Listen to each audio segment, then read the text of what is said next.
Let's imagine a very simple diagram. A red circle surrounded by a white void, and in the center of the circle is the name of the subject. It is really the simplest diagram you could imagine. The circle has hard and well-defined edges, so nothing is ambiguous. Everything that is inside a circle you would consider to be related to the subject, and everything outside a circle is not. When you are not familiar with a certain concept, your brain automatically defaults to viewing it in the simplest way possible, just like on the diagram. And I used to hold the same simple view on the concept and the meaning of the term furry.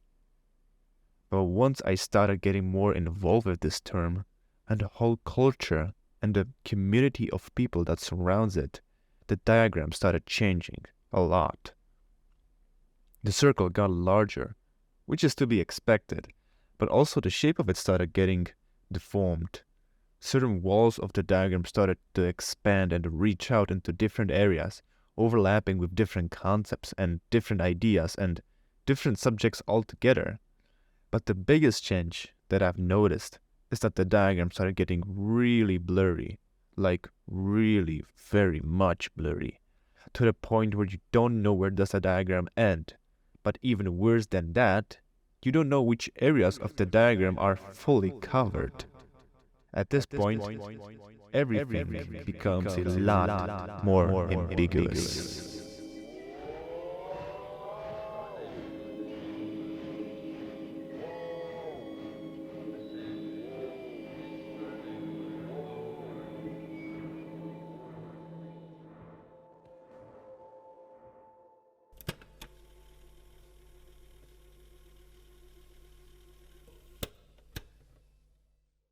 Hi, this is the Furry Podcast and welcome to the pilot episode.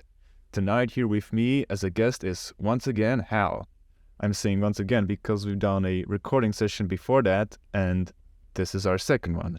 And so yeah, welcome back Hal. Do you want to introduce yourself to the audience? Hello.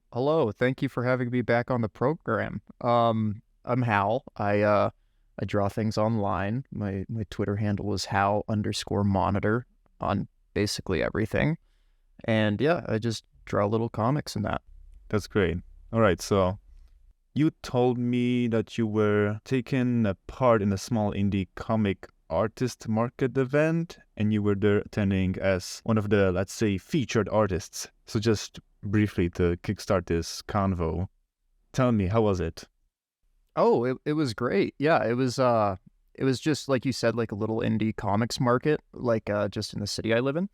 And it was mostly like, yeah, local artists, that sort of thing, a lot of independent Canadian comic artists. And so I wouldn't say I was like a featured artist or anything, but I was definitely there in the trenches. But no, it was great. Yeah, I made a little print copy of my web comic and that sold really well and met a lot of people. And it's just nice to see the faces of other artists because we're always so like reclusive and like introverted. So yeah, no, it was really great. You had a printout of your web comic. So what is that web comic about, or what does it look like? Oh, so yeah, the webcomic I make is called The Slow Decline, and I just sort of post it to Instagram, Twitter, Webtoon like that every Thursday. And the basic plot of it is it's like two coworkers that were out of town when like the world ended, and they kind of come back to their home city and they realize that like everything is ruined and it's the end of the world. And so it's just kind of like a slice of life about these two, yeah, like anthropomorphic characters, like basically trying to get by in the apocalypse. So yeah, that's the printout of it was just the first 7 or 8 issues. I just publish it in like a square format, so it was pretty easy to like collate into one thing. And yeah, it was just nice to like have a physical copy of this and get into people's hands. And yeah, I don't know. It was cool because there were some other like sort of I wouldn't necessarily call them furry artists in that there, but there was a lot of like anthropomorphic animal characters around, so that was pretty cool. Oh, so you're doing the comic that features anthropomorphic animal characters then. Yeah, it's pretty much everyone in. Well, I say everyone. There's only like two characters in the universe. Yeah, they're anthropomorphic. All right. So when you are illustrating your characters, there are a lot of degrees of anthropomorphication that a character can obtain. And so if you imagine a scale, on the one end, the character looks more human, and on the other end, it becomes more like an animal. And also there's a lot of middle ground in between those two ends. But my real question to you is, in which direction do your characters anthropomorphize? Is it like an animal becomes more human, or is it the other way around, where the human becomes more of the animal? You know, I suppose it would be like a human becoming more animal. So my characters, they're basically just like they're just like fuzzy people with like tails and animal heads. It's kind of like Hotline Miami. Like I don't know if people are familiar with it, but it's like you just all these characters wear these animal masks throughout like the whole game. So it's kind of closer to that. Like a lot of the I don't know, anthropomorphic animal characters I've drawn have been mostly human since like high school. That's always kind of been how I do it. So yeah, I definitely say they lean more in the direction of like human being slightly animalistic. In that case, the simple answer would be that human becomes more of the animal. Yeah, exactly. That's what I'd say. All right. So you see, this is a bit of a trick question, because as I was making this question and I was writing the script for this recording session, I also thought about this exact question, and I realized that we haven't yet established to the audience what does the term anthropomorphism mean. And so, would you like to clear that up? What does that definition mean? From what I understand, if I can remember back to like English class in high school, it's basically just giving something, anything, non-human, human traits. Exactly. By the pure definition, anthropomorphism is when a non-human subject obtains human traits. And so now, if we circle back to that previous question, technically by the pure definition of anthropomorphism, furry characters should be only about animals turning into humans. Oh. But you actually wouldn't fully agree with that, right? Bro, you got me with that one. Okay, that's great. That's great. Yeah, I suppose not. Because, I mean, it seems like a lot of the characters are more, or at least the characters I see on Twitter, at least, are more, like, on the other end of the scale, you know? Yeah, you're trying to say that art that you see, it seems like it's depicting people that obtain animal features. So it's the other way around. Yeah, exactly. Yeah, that just throws everything through a loop. Even saying that furry art is about anthropomorphic characters doesn't seem even completely right at this point. Yeah. You remember how we basically tried to establish on the broad scale what furry is about in the previous recording session that we had? I remember we ended on, or we kind of concluded on like a bit of a broader definition, where it's just like fondness towards animal characters or something like that. And so if we said anthropomorphic characters, I feel like we almost have to like, I don't know, I feel like it still all catches in the definition we kind of landed on. But yeah, it is interesting how it can go so far on one end of the scale that it's like completely, like you said, it's giving human characters animal traits, which does feel different than giving animal characters human traits. I don't know how much of a difference there is, but there is a difference. It definitely is like you said, a massive difference.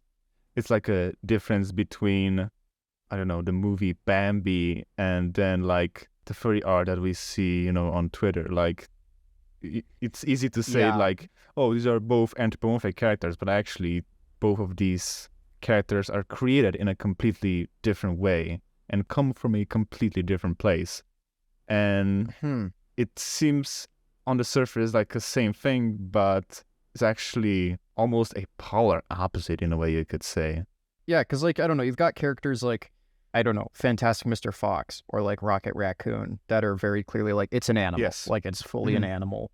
And then, yeah, they're doing all these like human things, but I'm trying to think of like, it feels weird to go like, oh yes, Rocket Raccoon and Fantastic Mr. Fox, let's compare them to my character. But like that, like my characters in like the apocalyptic story, like they're basically just fully humans, but with like dog heads, which I feel is different. I don't know how much of a difference there is to people that consume it or people that look for these kinds of things, but it does feel like there is a bit of a difference, I think the reason why it's strange, especially for furry art, is because, I don't know, the movie Bambi and then like the furry art that we see, on Twitter, like, it's easy to say like, oh, these are both anthropomorphic characters, but actually both of these characters are created in a completely different way and come from a completely different place. And I think the reason why it's strange for you to try to compare the Rocket Raccoon character to your own character is because these are the only viable examples of the both sides.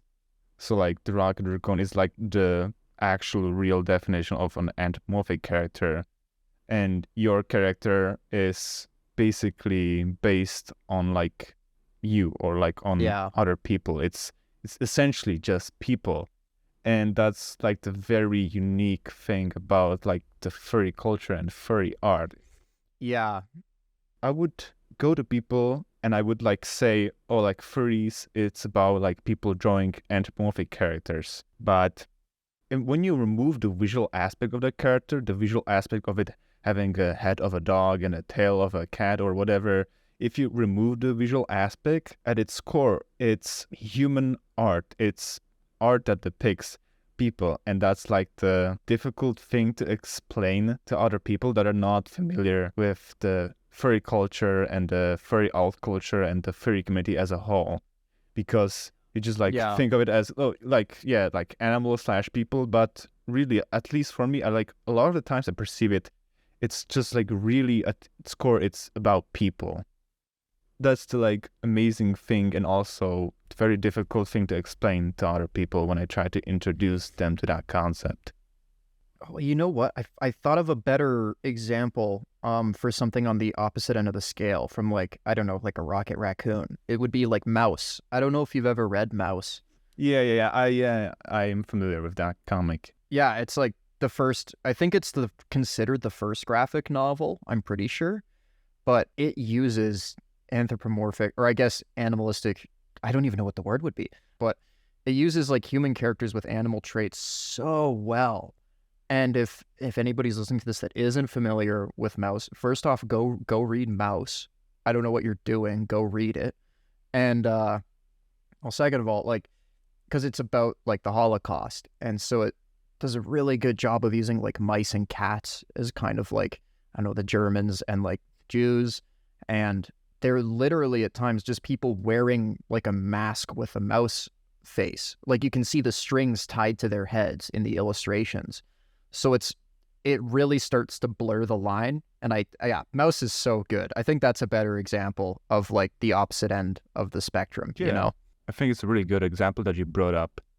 But also when I think about it a little bit more deeply, it's not exactly representative of that opposite spectrum. I still feel like some, the true anthropomorphication, like in the meaning of why does the author of Mouse illustrate the characters in that way. The author is Art Spiegelman, I think. And yeah, that's him. He like divides like the population in the book by the animal species. So like the Jews are the mice, the Germans are cats, right? And I think there are Poles, which are pigs. And so it's still in a way anthropomorphication, but it's like it's purely symbolic, because a lot of the times he doesn't depict like specific personalities. It just, a lot of the characters are just like random people. It's like the mouse civilization or the cat civilization.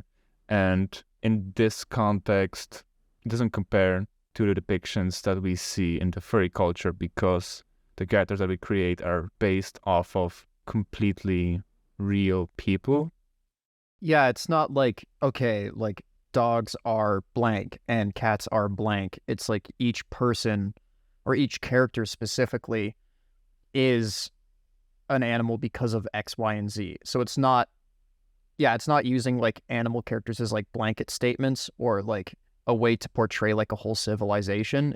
I feel like, at least in the current stuff that I see and I consume on mainly Twitter, that it is more focused on like the individual character traits. Yeah, exactly. Yeah, exactly. I forgot about Mouse. I'd love to talk more about Mouse in the future. I just have to read it again. Well, since we are talking about Mouse still, I mean, you definitely wouldn't call it like a furry piece of media, but like by any extent. No, I wouldn't. But it's got It's like proto furry, I think. Let me here. I'm gonna quickly just punch and see when mouse was made. I wouldn't even probably dare to call it a proto furry. No, I don't know. I'm just making stuff up. Yeah, But I mean, we're just talking about it, which is completely fine, And that just goes to show how really, I guess, complex this subject is, the subject of furryism, the furry phenomena, furry culture. Like, you start to think, oh, like it's somewhat related, but maybe it's actually not. And again, it's like everything's just like really ambiguous, and you wouldn't call everything that has animal characters to be a furry thing. And so at this point, it's just like really difficult to find what actually at the core furry is about. It's very difficult to point to like one thing or one idea and say, that's where it's like all that's going it. forward to. Exactly. That's the singularity. Exactly. It's almost impossible for me to figure out. I God love damn. it. It makes it so much fun, and there's so much to it. And I think that's why it's such like a, I don't know, for lack of a better term, like successful community. Like that's why it's been around for such a like it's got staying power. Like it ain't going anywhere. Yeah, And I think that's why is true. because it's so open to many different avenues of like enjoyment and what's the word I'm looking, expression. So yeah, I love it for that reason, especially. Yeah, it's not going anywhere for sure. Where do you think furries are going to end up 10 years in the future ahead? Oh, I've got no idea. I have no idea. If Twitter goes away, I don't know if it will, but if Twitter like implodes, where are we gonna go? Like it seems like Twitter's the main spot where everyone Where are we gonna communicates. go? Are you implying that most of the culture exists then on social media? That's where it's like, that's where it lives, in your opinion. Well, I mean, furries were some of the first people to like utilize the internet, like when the internet came That's out. true. That's true. So I feel like at least modern furry culture is extremely tied to online spaces. And sure, there's conventions in that, but those happen like once a year, and a lot of people can't get to them. And I mean, hell, like the whole commission thing is structured basically like off social media or like Fur Affinity and that. So yeah, I think it's an extremely like it's very tied to the internet. So I mean, I ultimately don't know. I have no fucking idea what'll happen. But Let's make a prediction. I think it's definitely going to expand. Like there's no way, if internet is not going to stop existing, then I think it's going to grow exponentially. Like there's gonna be more exposure to it, and there are going to be more people coming in, and being interested in this whole thing, let's say, in this whole concept or the phenomena. Definitely.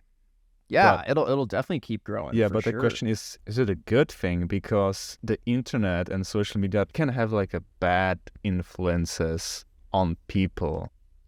And so yeah. that's definitely like a question for me, like if it's not going to, I don't want to say ruin the spirit of the furry community, but I don't think so.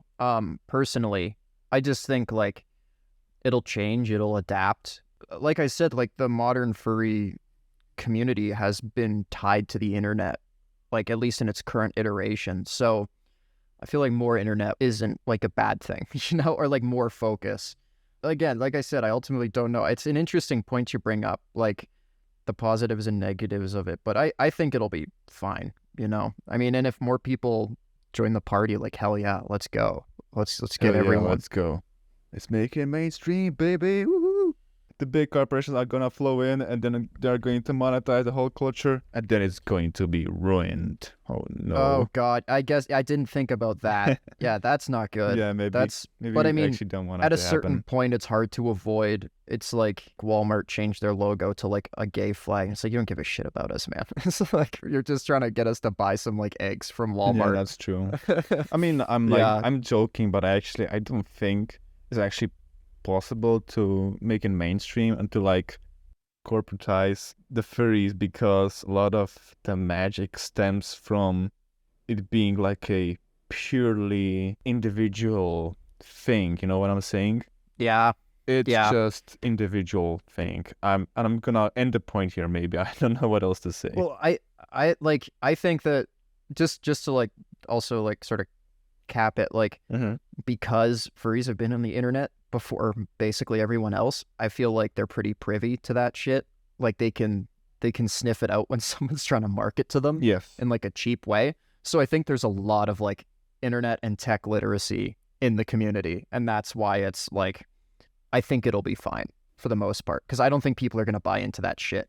Like Yeah. if Walmart makes a furry character and it's like, okay, come on and Well, actually, I don't know. I think if Walmart makes a furry character, people are gonna buy it. I mean, you can already see it.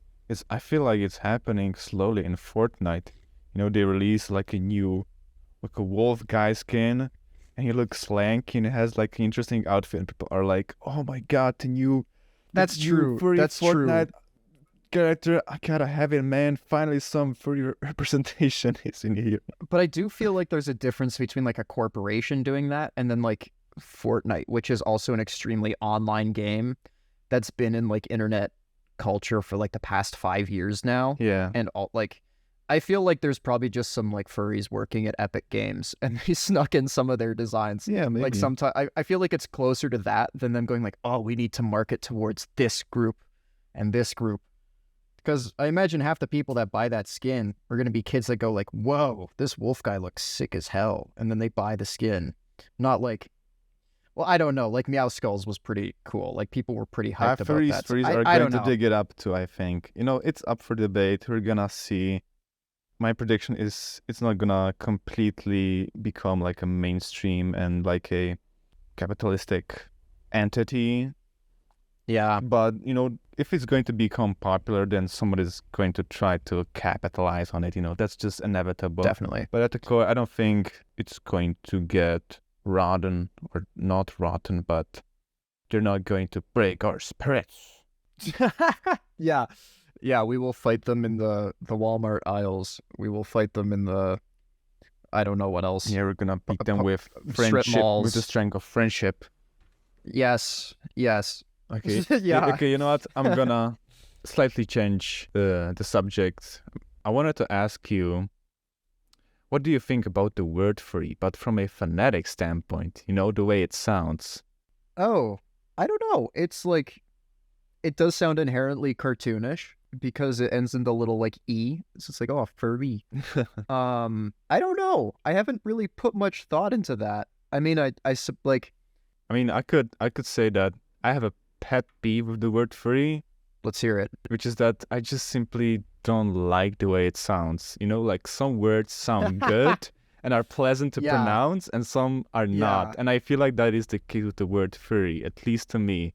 Specifically, I have trouble with the middle part, with the double R's. You say furry, you do like an sound, like a Minecraft zombie. It's just like it's very awkward for me to try to pronounce it. Okay, interesting.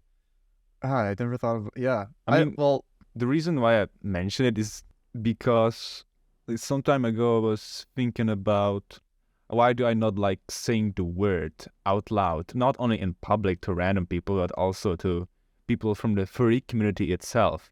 I just don't like saying the word. It's very subtle, but I can definitely feel some amount of displeasure when I'm expressing that exact set of syllables. And I just thought about, why is that? Why do I not like saying the word?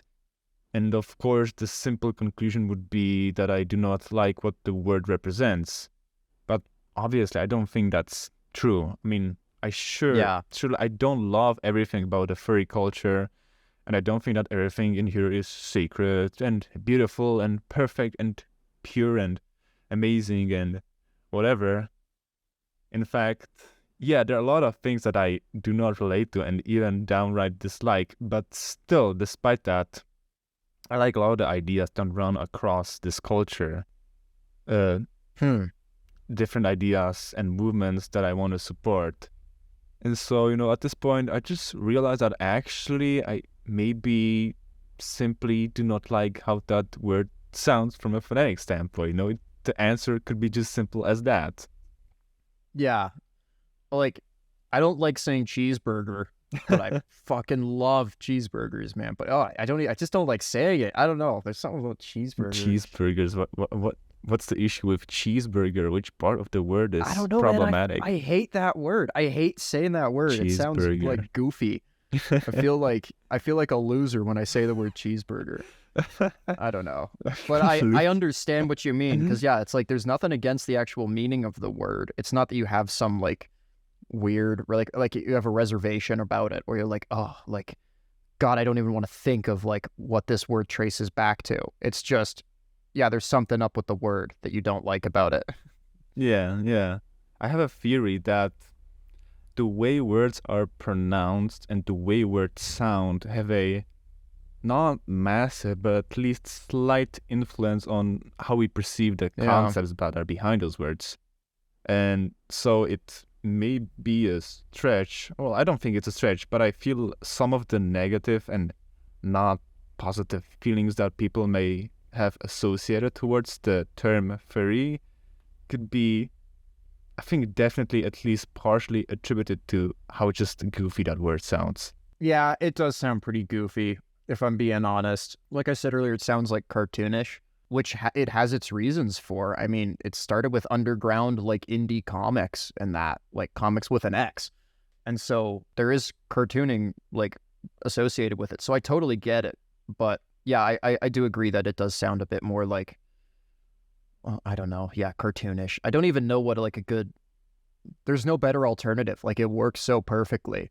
It's definitely descriptive because you're basically saying an adjective that perfectly describes the characters in the art because they have fur, so they are effectively fur-y. So it completely makes sense to use that adjective. Yeah. And from this standpoint, it's a completely perfect word to use, but also kind of an unfortunate word because just because of the way it sounds. I personally do not like it, and some people may feel it the same way. I feel like there are definitely a lot of people who have it the opposite way, where they like a word because they specifically associate positive things with it.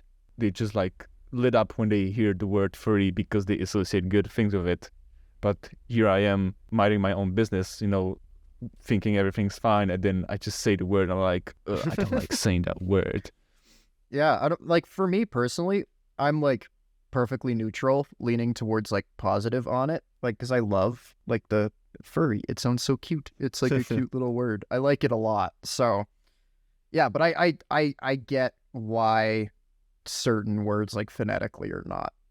They're not fun to say. Again, back to cheeseburger. I fucking hate saying cheeseburger. It's probably a regional thing. I think it depends where you come from. Might be, yeah, that's a good reason. Because in Czech Republic we don't have syllables like we don't have everything like that. If I were to spell it like in a native language, the word furry, we would say it furry. We would say with like hard R's basically. Oh, okay, yeah, then it must be a regional thing, I'm guessing. Yeah. Furry fandom, fursona. Do you have a fursona? Yes, I do. It's like basically just me, I don't know. That's like, I guess that's what a definition of a fursona is, but yeah. But what does it look like? Just basically just like a coyote with like a mullet, basically, which is shockingly how I look in real life. I just look like a wet coyote with a mullet. So yeah, it's pretty close. Like I don't have like a cool sword or anything, or my fursona doesn't. So yeah. Would you want to become your own fursona? I mean, in a way, as much as like people like embodying the characters they make, but no, I'm pretty content with like my physical form, like my corporeal being.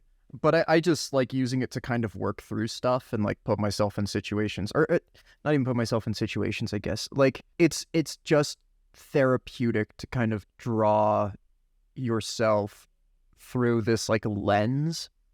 I think we talked about this on our last recording, but that's why I kind of got into it in the first place, was because it was like a therapeutic thing. And so if I'm not feeling very good, or like I'm having just like a shit week, or I'm like I'm in the depths of like seasonal depression, like it weirdly helps to draw the character in a similar position, and it's very cathartic. Like I don't know what it is about it, but it is like therapy. Like I can work through stuff just through the act of drawing. So yeah, I wouldn't say I'd want to be them or anything, but But like well, they you are are them. me. Yeah, exactly. Yeah, That you are them. yeah. That's a good way to put it. Not exactly, but yeah, in a way you are them. Well, I'm interested in, like, because I've seen your persona, who I presume is yours. What do you use it for? Like, do you use it in a similar way? Is it even something you see as a tool in that way, or I don't know. How do you treat your character? Which character do you mean specifically? The one that's like, I don't know, on the cover of the like the podcast thumbnail. Like, I'm guessing it's like a cat or a Yeah, it's badger a or cat. something. It's a cat.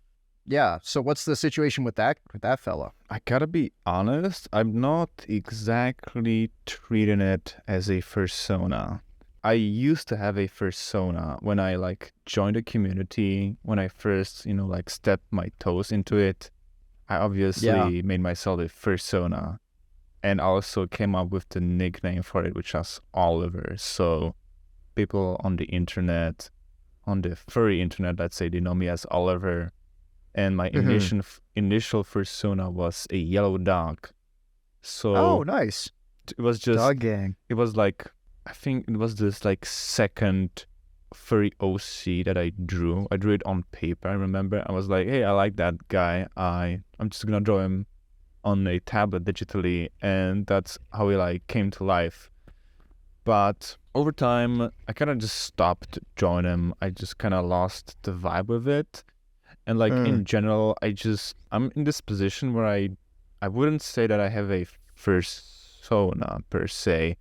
I do okay. have like a few OCs, and that OC that you have specifically mentioned that you assume to be my persona, I call that OC Howard, which, Howard. Okay.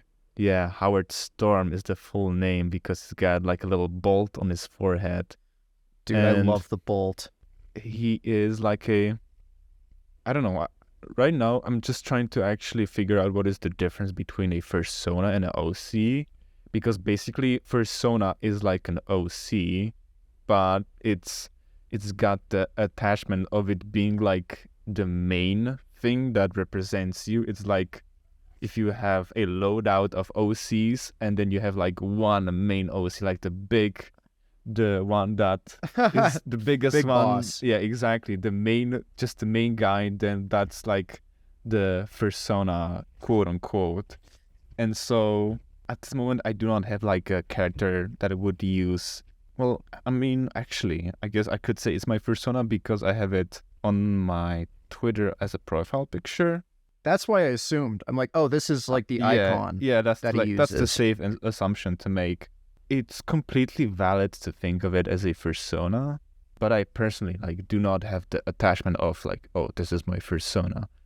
And Yeah, so he's again, literally me. yeah, that's exactly just like again, like a interesting observation is that it just means different things to different people. Like I guess I'm not mad that people would assume it's my persona because it's a character that I made and I sometimes draw it, and I definitely reflect through that character in some ways. I depict ideas that I relate to through that character. So I don't know. I'm starting to just kind of like spiral into my own thoughts, trying to actually come up with a conclusion to this conundrum. Well, for my own definition, like what you said, like what's the difference if you have like a whole bunch of OCs? I think the only definition of a Sona is that it's like, okay, this is who represents me. Like Yeah, that. For me, that's how it is. Like I have a ton of characters. I've got like, and a lot of them are admittedly because this is how every artist operates. I'm fully convinced. There's a lot of self inserts where it's like, oh, this person shares. It's subconsciously you do it. You do it subconsciously. You're like, oh, this person shares a lot of traits with me, and then you just write them in as a character, and then one day you look at them and go, oh shit, like I've just basically like copied myself into this story. So that yeah, happens a lot, but there is still a difference. Like my apocalyptic characters, the two of them, I've written them so they don't share a lot of traits with me. Like some of it comes through because I'm the one writing it, of course, but exactly. they're not representative of me, and they're not supposed to be, and that's never really been the intention. So that for me, that's the distinction, is like this one is for and about myself versus this one is just a character I happen to make.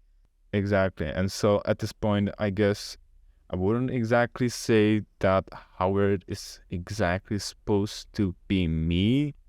So from that sense, the answer is no, this is not my persona, and I don't have a persona, I guess, at this point. And I don't know, I guess I would like to have a persona, but I'm not in a rush to make one. When I stepped into the community, I had some sort of like sense that it's like obligatory to have a persona. Like if you want to be furry on the internet, you need to create a persona, like a character that is a furry character, but it represents you. Yeah.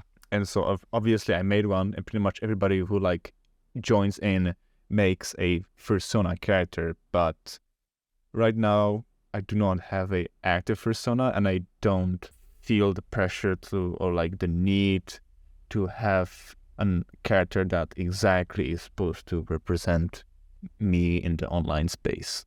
Totally. Yeah. No, I can see why that would be an assumption when starting, because like, I don't know, I feel like that's kind of what we talked about in the first recording, how it's like, what are the public perceptions versus like our own perceptions? I feel like the public perception is like, yeah, you have a persona, which is fair. I totally get why that's the baseline assumption, is like everyone in the community has like a character they associate with themselves. Because to the outside, that's like the defining term. You know, you have a character that you like dress up as, or you want to like you asked me earlier, it's like, do you want to be your persona? It's like, that's sort of the assumption I guess. Mm-hmm. So yeah, I can totally see why when you first get in, you're like, okay, shit, like I need a character, like this is me, like blah, blah, blah, all this stuff. But it isn't necessary at all. You don't need one in any way. It's fun, and I really like having one. And that's like, I'd draw this character if I was in the community or not. So yeah, I don't know. I find that really interesting how like now you're like, no, I don't really need one. I'm not I'm not looking for a relationship, but if one stumbles upon me, I'll accept it, you know.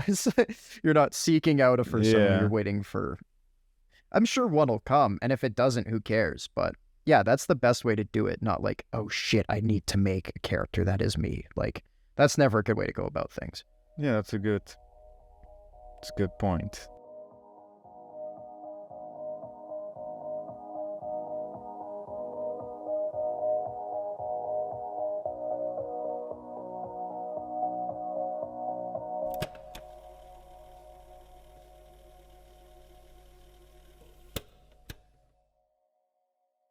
Okay, so we're back with Hal from Twitter.com, the famous Canadian illustrator that draws animal people. What? Can't say that. No, I'm just messing around. I'm having fun. It's actually great. This is so chill. Yeah, this is so much better. I'm enjoying this recording already. Hell yeah. All right. Let's start with a fresh question. What brought you here into this community? I think I mentioned this on our previous recording, but Yes. It was just my friend that basically, because I kept sharing my drawings and stuff in like a Discord group that I had with my art school friends, and she was like, "Yo, you should post this because like I think the furries would like it." And I was like, "Oh, okay, The I'll do that." furries? Yeah, she's like, because she's a furry, and she's like, I think they'd like it. She's like, "You're really good at this." I was like, "Okay," and then I shared it, and then it caught on after like a few weeks, and then now I'm a furry artist. So you were basically converted, you're saying? I was converted. Yes, I was. Yeah, I got brainwashed and converted into this community. The furry people brought you in. You didn't come in here willingly. Somebody had to tell you to do that. I got a bag thrown over my head, and I was pulled into a minivan, and I got woken up in a field with a Twitter account. But yeah, no, it was yeah, my friend just told me to do it. She was actually at like the market that I worked last weekend. I was like, "You've done this to me." I'm like, "You're the reason. You're the reason I'm here." It was really sweet. I'm glad she told me to, because I do love this community, and I feel very at home. That's good to hear. Yeah. Well, actually, you said that you were posting drawings on the art school Discord server, and you were already drawing animal characters before that? On the 23rd, I think it will be 1 year since I started my account. But I'd been drawing them for a bit before. Like I was basically drawing all my friends like personas for like the first week I had that Twitter account, or I had my Twitter account. And Oh. yeah, it was really fun. So yeah, it's kind of been something I've always drawn. And I don't know, like I had a big fantasy story that I've recently been drawing stuff for again because I missed the world. And yeah, there's a lot of anthropomorphic characters in that. And those are, if we're going back to the scale you mentioned earlier, they're definitely more animal with human traits as opposed to humans with animal traits. Oh, so it started out as like the pure like anthropomorphic drawings, and then slowly. Not No? really. I don't know. What I'm just trying to say is like they've been around in my practice, in my professional practice for a fair amount of time. So Yeah. yeah. But it has developed, right? It's different from what you used to like initially draw as a kid. Oh yeah, for sure. In what way did it change is the question, if you can observe it even. I don't know. That's hard to say because because drawing is so important to me. It's like asking me like what has changed with me as a human being since I've like started drawing. Like it's any changes that happen in my art or changes that happen to me as a human.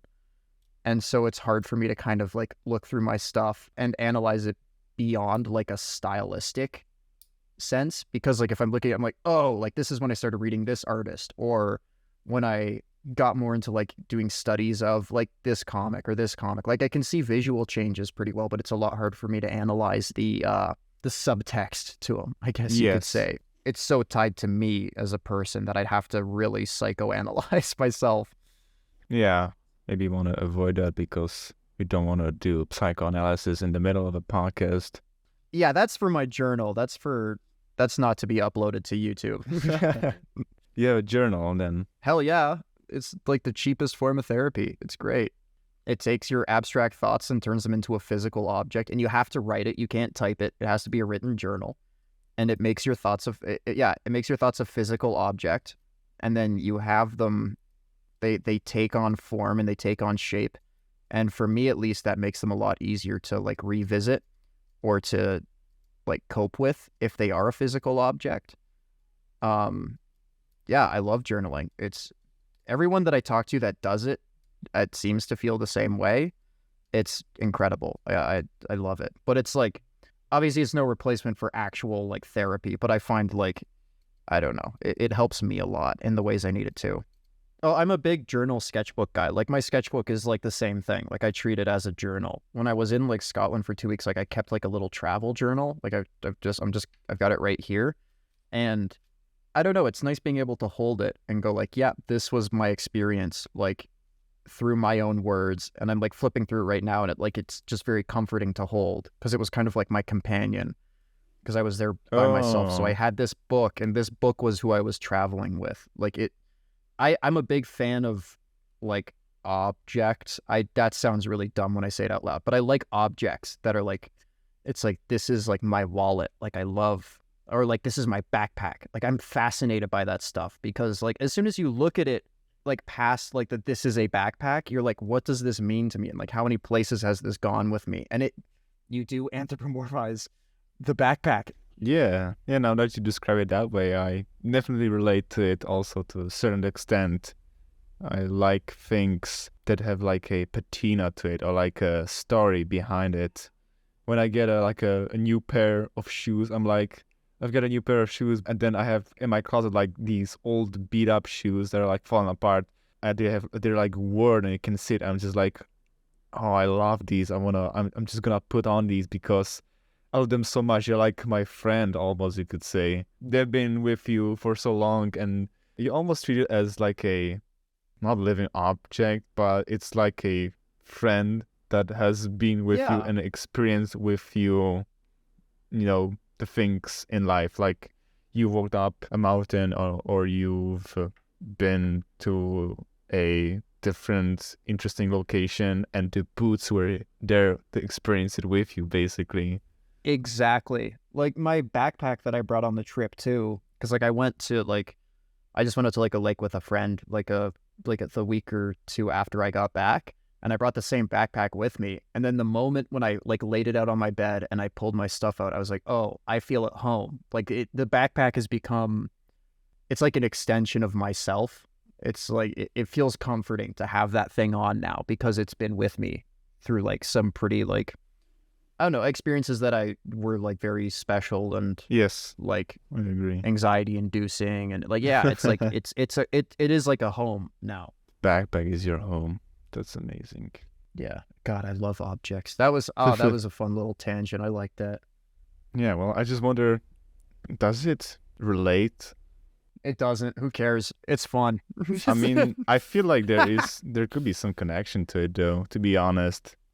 There might be actually. We take an object and we just kind of create a story and we get attached to it, you know? And like furries, we take animal characters and, you know, we associate our stories with it and we get attached to them. So, I mean, there isn't like Yeah. a direct connection, but You know it's what? That is not a good point. unrelated.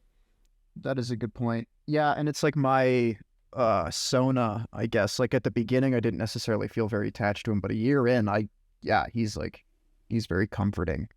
You know? Like it's yeah, I suppose it is the same as like characters or drawings that you like loop back to, stuff like that.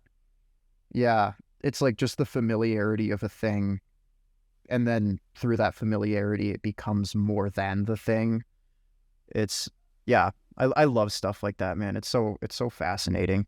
It indeed is fascinating. Hopefully someone in the audience is going to relate to this thought and it's going to be like, hell yes, finally. Yes, they're finally talking about it. Exactly. Finally, some people I can relate to. No one is saying this stuff. This is the anti-consumerist propaganda right here, and finally somebody's speaking out about it. Don't buy new shoes. Have your old backpack, have your old boots, and, you know, they're valuable because they have the story behind it. I'm gonna ask you a really abstract question right now. All right, let's hear it. Do you love furries? Yeah, I do. I love them. Yeah, I love furries. All of the furries. Well, not all of them. I'm sure there's some assholes like anywhere, but for the sake of generalization, yes, I love all furries. That's a beautiful answer. It came straight from the heart. It is, man. That's what I wanted to hear. I love them all. Let's go. They've shown me nothing but kindness and support, and let's hope it stays that way. Let's hope nothing ruins that image, that conception. Yeah, who knows? I've only been here for a year, so that could change. We'll see. We'll see. But it did bring you a lot of positives, so that's the most important. But also, well, did it also bring you any like negative aspects, would you say? Is there something like negative that you experienced from this place, from this internet culture? It's only negative in the way that I'm exposed to a lot more of the, like, by the nature of being an artist posting on social media, I'm so much more exposed to like the shitty side of social media, which is like all the like rage bait and just anything that like is the reason why like Twitter has as many people on it as it does, where it's like people getting mad and people fighting, and there's like just horrible news stories, and a lot of it's really depressing, and it can get pretty overwhelming. And now like on Twitter, there's just like transphobia and like rampant homophobia on every single like timeline I scroll, and that can get a bit much, but that's just the nature of the platform. It's nothing with like the furry community necessarily. So yeah, my only complaint is that I have to be on social media more than I probably should be. And by have to, I mean that's my excuse for, that's how I excuse scrolling on Twitter for like hours a day. So yeah. Wait, you have to be on social media? No, I'm just like I am on it more, and so it's a it's just the nature of it, you know, like because I'm posting on there, I just tend to scroll on it a lot more. I agree with the social media being like a bad part of it, and I definitely agree that Twitter can be, and a lot of times is, a bad place just to be in. And yeah, it stinks. It kind of worries me actually for the future of the community, because it's going to expand, but it's going to expand mostly through social media. But the social media, if it's going to just remain, you know, nasty and shitty, you know, then it's just going to sour up on some people. Yeah. At least I can tell that from my own experience. I was also like very enthusiastic being on the furry internet, but over time it just kind of worn me down, and I'm no longer like super enthusiastic being an internet furry person. And I would appreciate and I would love to like be more engaged with the culture outside the internet. And that's kind of thing that currently sucks about the furry culture, is that it's a very niche community and it's very hard to find and like meet up with people in real life. Yeah. Yeah, there are some of us around here, and I like know there are some people around in my region, but there aren't that many of them, and those that I know, I just didn't exactly connect to. I like made some attempt, to merge into the local furry community, but I just don't exactly vibe with it. And so the only place where I interact with furries mostly is the internet. And now, the internet is starting to just like kind of, I'm just starting to get slowly tired of it. And I just really hope that something's going to change. I hope that I can, continue doing like furry art and not having the feeling that I am obliged to just post it to the internet. I want to make furry art not just for the furry audience, but I just want to make something that anybody can enjoy. You know what I'm saying? Yeah. No, I get that. Because, there's a lot of like beautiful things going on in here. And I think everybody deserves to have the chance to experience it. And yeah, I guess that would be the negative I could think of, other than the fact that I'm spending more time on social media now. And this is arbitrary. Like, this is just me getting in my own head, but sometimes I feel a bit more restricted where I'm like, oh, do I have to make this thing like a furry related if people will actually give a shit about it online, which I've seen from other artists and stuff. They're like, yeah, my like non-furry stuff doesn't get really any traction on Twitter, but that's just the nature of it. Like, I've built an audience that likes my work in this department, and so I'm not surprised when I post something outside of that department. They're like, oh, that's cool, but whatever, and they keep going. Like, that's just how it is. It's like a basic fact of like posting art online. So I wouldn't even necessarily consider it a negative, but like my experience with like the comic market I did last week, there were a bunch of people that weren't furries. I know they weren't. And they were all like, oh, this comic looks really cool and stuff. And I don't think a lot of my readers on Webtoon are furries necessarily, because it feels like that's a different audience entirely from my Twitter. And so I don't know. I mean, look at how many popular, like, how much money did Zootopia make? That movie did gangbusters. And like all these Disney movies have like anthropomorphic characters, and they all made like tons of money.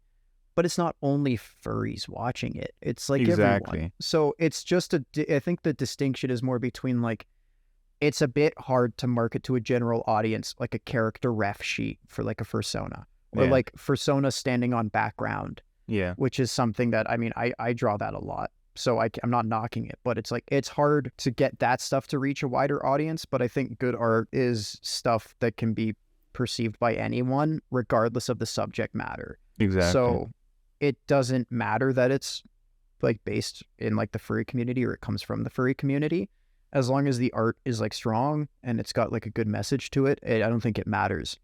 Yeah, I fully agree with that. I think that if you are like a furry artist and you make art that is not enjoyed only by the furry audience, but it's enjoyed by anybody, then I think that's like a point of like, at least to me personally, where you make something that's like really valuable, something that's really good, and not something that you just make for your Twitter furry audience to satisfy the Twitter algorithm and to satisfy the numbers that you have on the social media. Well, that's a great way to just get depressed if that's all you do. Because I've fallen into that trap of like, oh shit, I got to make something for like the Twitter audience. It's like they need to see a new piece of art. It's like that's bullshit. It's like they'll be there whenever you post. Like, you don't have to worry about it. It's better to post stuff that you like and do it for you than to just be churning out stuff that you're like, hopefully this will make people happy. It's like there's a balance to it, but it can be a bit overwhelming sometimes, I suppose. But you just gotta not really give a shit, because it's just at the end of the day, it's just Twitter and it's just art. So Yeah. there's not too much reason to be nervous. As I say, as someone who's been extremely nervous about it a lot. So But I yeah. think that just happens to everybody. Like it definitely even Oh happened to yeah. me. Like everybody who joins like the furry internet community and joins Twitter and does art, it's something that unfortunately everybody will have to go through and like figure out on their own.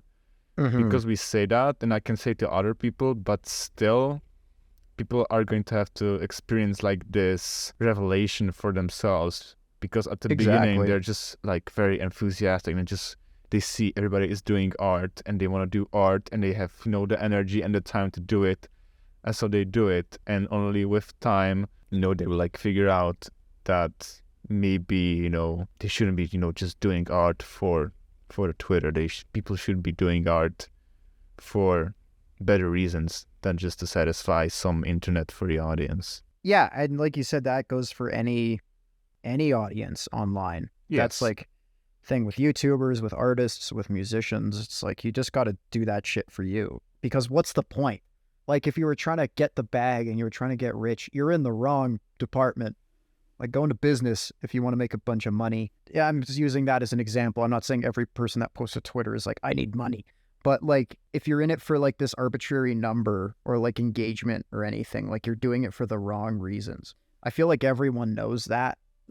Like Yeah, everybody knows it and they still kind of do it. exactly. So it's like a pretty shared struggle, I think, for online creators and that. It's a never ending cycle, and people are Like going to even eventually somehow come back to it. I can already see myself slipping back into it maybe in the future. I don't know. Because you make yeah, one art post and it gets a lot of likes and it's like, God damn it, man, that's the validation I was seeking. And they're like, oh, yeah, maybe that I'm feels good. yeah, I gotta make more art and so I can post it to the internet and people can like it. Well, it's like they say about like movie directors, like you do one for them and then one for you. And like you make like a Marvel movie that you just don't give a shit about. And then you can make your like art house film like next year. So that's just the nature of all this stuff being monetized. It's like you have to do stuff that keeps like food on the table if it's your living. And you have to do stuff that like keeps your soul healthy because you're just gonna get depressed if you don't. So Yeah. yeah. It should be established there is a difference between people that do art for a living and people that don't do art for a living. So it definitely makes Oh, of sense course, yeah. for people that do commissions that they like need to stay relevant to the audience so they can like promote themselves and Yeah. earn commissions through exposure. God, that sounds like a nightmare. I mean, yeah, it does kind of sound like a nightmare. For me, that's why I haven't like done commissions full time because I don't think I'd be able to handle that. That would just be too much for me Yeah, I would. to cope with. I wouldn't want to dip into it either. I've done like one commission. It was from a dude that I know on Twitter. He's like a really nice guy from San Francisco. A really fruity guy, I have to say. His name is Moats, by the way. If you know him, maybe you Oh, don't. I love Moats. Yeah, Oh, Moats had yeah. beautiful stuff. God, yeah, I love Yeah, Moats' Moats work. is amazing. So yeah, I've done a commission for him, but also I cannot imagine like doing full-time commissions for like 5+ people a week. I don't know. That just sounds like a nightmare having to promote yourself Yeah, on Twitter. God damn it. I would just take the joy out of making art. yeah. I don't know if I'll ever try to do commissions full time. I don't know. That's just like another thing I'm like thinking about. So I'm not worrying about it too much right now. Do But your comic, man. You have to sell your comic. That's gotta be the goal. that's the main thing. Yeah, exactly. If I'm like working on art, I want it to be working on that, not commissions. Definitely, I embrace doing bigger projects like that. Yeah, I've got a lot planned, so and now that I'm in like a studio space, like I can actually like work on them a lot easier than in my bedroom. So that'll be good. That's great. Where do you have your studio? It's just like a shared studio space, so it's like a warehouse type situation where there's a bunch of like people renting spaces in there. So I've got Yeah. like my own room and stuff, but Mm-hmm. yeah, it's like it's nearby. I just like drive a ways there, and it's on the way home from work, so it all works out. But I was there until like 11:30 p.m. last night. Like I got off work at 6 or so, and then I just like it's so nice being in a space where I can just focus on nothing but art, and like I don't have like my Nintendo Switch or like my computer or Yeah. Like, God bless them, but like my roommates there, I'm like, oh, I want to hang out with them. So it's nice being in a space where I'm like, no, I'm here to make shit. Yes. And then I have to go home afterwards. So when I'm home, then I'm like, oh, I don't have to make shit. Like, it's taken away the anxiety Yes. of like I need to be creating even though I'm at home and I'm sleepy. So Fucking hell, yeah. man. I completely vibe with that idea of having your own studio space. I also want a studio space right now. Yeah, it's nice. I mean, sure, it's just another expense, but it's worth it for me. I believe it. Because sharing your like workroom with your bedroom is just like a very, very bad habit. Oh God, it's awful. Yeah, you can't differentiate. Brain is too stupid. The brain is so bad at going like, this is a different space now, you know? Yeah. I gotta look up some like studio spaces in my like area because you talking about it like, if I don't get a different space from my own like bedroom where I have my computer, then I'm just not gonna be productive. So yeah, that's for any potential listeners. Remember, do not make art for Twitter. And yeah, fuck that. Yeah, and get yourself on your own studio. Do it. That's the ultimate advice. Yeah. Yeah, that's the best way to do it. 100%. Okay, before we end this, I was just thinking about we could do like a little last thing. Is this online quiz. Oh. It's a Are You a Furry quiz, and I thought we could like go through it together. Yeah, that sounds like fun. It's an interesting quiz from a perspective of someone. How do I say it? It's just interesting because we are both talking about like how the meaning of the word furry is very arbitrary and it's actually very hard to define what is it all about. But this quiz is actually like very specific in, labeling its audience. Like it's very specific in defining what makes up a true furry person and what does not. All right, so the name of the quiz on quizany.com is Am I a Furry?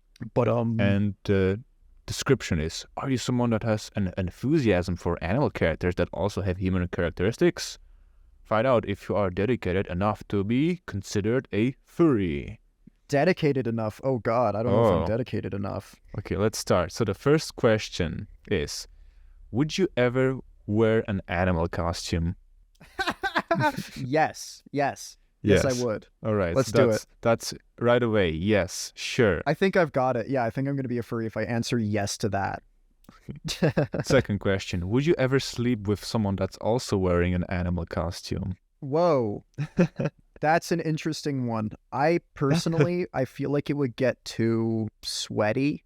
Like I'm assuming we're not talking cuddling. We're talking like, sleeping with someone. I'd say that would get a bit too no. I'm going to say no. I don't know what if it implies like just sleeping, or I was even thinking like it could imply sex, but I don't know. I think that's what it's implying. If it's just like napping, then yeah, because that sounds cozy. But if it's sex, then like that's like, for me, no. So I'm gonna put no for that one.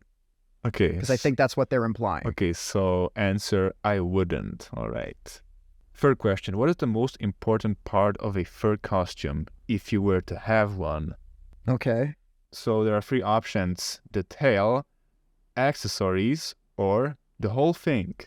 That's a weird set of answers. I agree.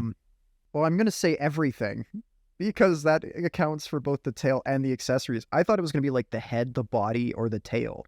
Yeah. And for me, it would be the head. So I'm just going to go with everything. I would also say that the most important part visually is the head because that's like the most, paid attention the most to. Yeah, exactly. But in this case, you cannot answer the head. So let's just say the whole thing, which we still agree with. Exactly. Fourth question. Do you have furry suit accessories? I do not. Fifth question. Do you like to connect with other furries? Yes. How do I answer? So there are three options. So the first one is, that's what is it all about? The second one is, online I do. And the third is, there are more of us. That's what it's all about. Okay, that's what it's all about. Sixth question. Do you role play furry characters in video games or online? No, I do not. No. How would you feel about meeting an animal that talked? That would be the coolest thing ever. So so the answer is well, because they're ridiculous Yeah, answers. sorry. So in that case, the answer is I would die a happy person. Would you agree? Yeah, sure. Let's put that. That's Okay. how strongly I feel about it. Okay, Yes. okay. Unless I encounter a talking animal, I will not die happy. Do you think animals should walk around like humans? No. That's kind of creepy. Yeah, let them do their own thing. Yeah, exactly. Yeah. I mean, there wasn't an answer for just like simply no. The like closest answer to no was that's kind of creepy, So that's Oh, that was the answer. yeah, Okay, that was then, the yeah, answer that's kind of closest creepy. to no. Okay. Sure. Man, I don't know if I'm a furry now. I feel like I'm giving all the wrong answers. I know, but the This quiz is fucked. the quiz is not over yet. So Oh God. Okay. let's continue. Do you watch I didn't cartoons? study. Do you watch cartoons with animals in them? Yes. Yes, I do.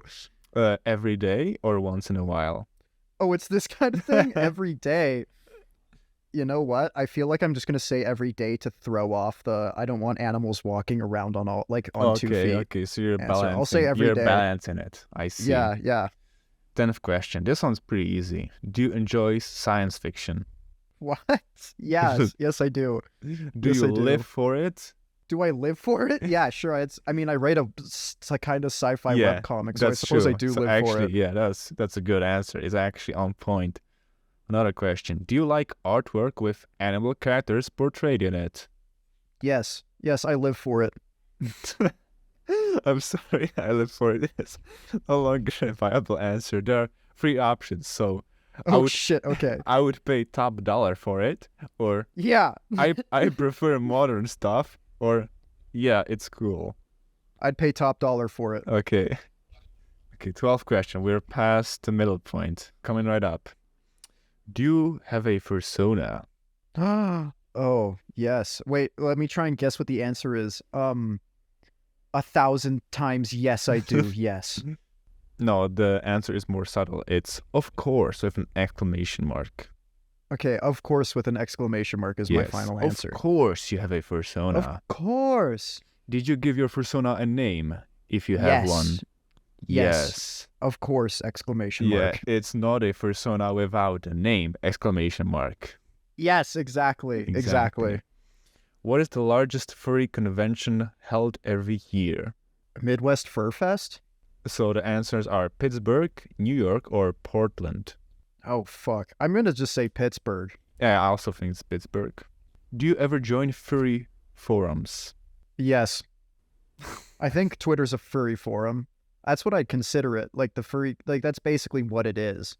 Yeah, But like, are they thinking more like Fur Affinity or like Reddit? I don't know. It just says furry forums. I guess Twitter. I'm going to say yes. I feel like I can say that. Unfortunately, simply yes is not an answer. There are 3 options once Fuck. again. So I'm part of several, or I'm part of several. no idea what that means, or I've checked them out.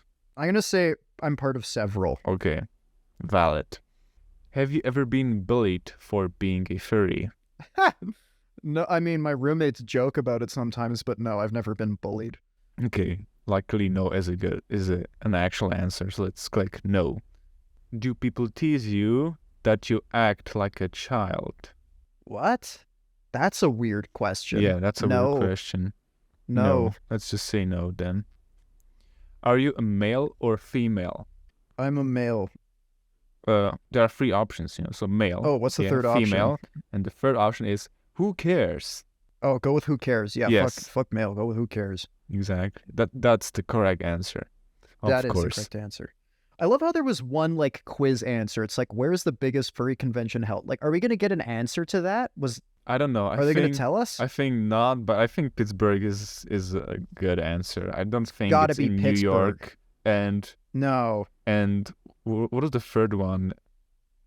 In Portland. It's Portland, definitely that's, not that's Portland. Oregon, and Oregon. I don't know. Let's just go on with the quiz. Yeah. So we have the penultimate question. Do you ever feel as though you aren't human? Yes. Part of me always does. Is that a good answer for you? What are the other options? No, and maybe after a long night. Let's go with the first one then. Yeah, the first one you said. And the last question, have you ever been told you have a species or gender identity disorder? A what? A disorder? I didn't know there were such things as species disorders. No, I've never been told that. But Okay. I mean, I felt, yeah, I don't know. No, I've never been told that before. That's a Okay. weird thing to tell someone. Okay.